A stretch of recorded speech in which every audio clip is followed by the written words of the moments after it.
Et stop, tu roules sur le boulevard Tintin. Ce livre est fait pour toi. La véritable destination du vol 714. Ce livre commence par un avertissement. Notre souhait n'est pas de partir en quête de symboles cachés ou de faire les démonstrations d'une passion supposée de Hergé pour l'astrologie, les ovnis ou les sciences occultes. Nous souhaitons simplement démontrer qu'une œuvre de génie est d'abord une création devant laquelle le créateur est un spectateur.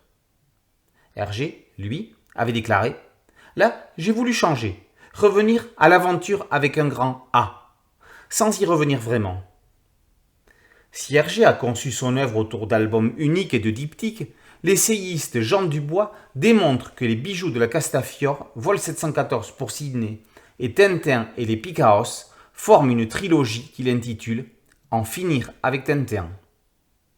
Il divise son ouvrage en deux parties distinctes. Avant de se pencher au cœur du récit, où il sera question de destination, Dubois feuillette quelques albums antérieurs, pour justement en finir avec Tintin.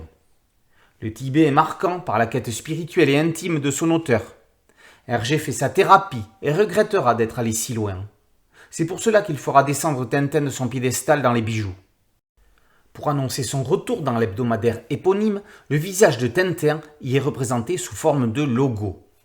Pour Dubois, Hergé a abouti avec la tête de son personnage à un logo parfait, au même titre que la pomme croquée et l'idée de génie d'Apple.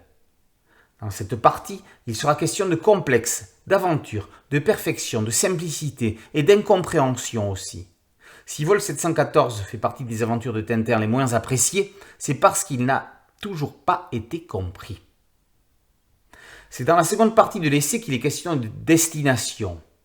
Si un biographe, Pierre Assouline pour ne pas le citer, a qualifié Vol 714 de l'album de trop, Jean Dubois conteste l'affirmation, expliquant qu'on n'a jamais dit à Picasso ou à Mozart qu'ils avaient fait l'œuvre de trop.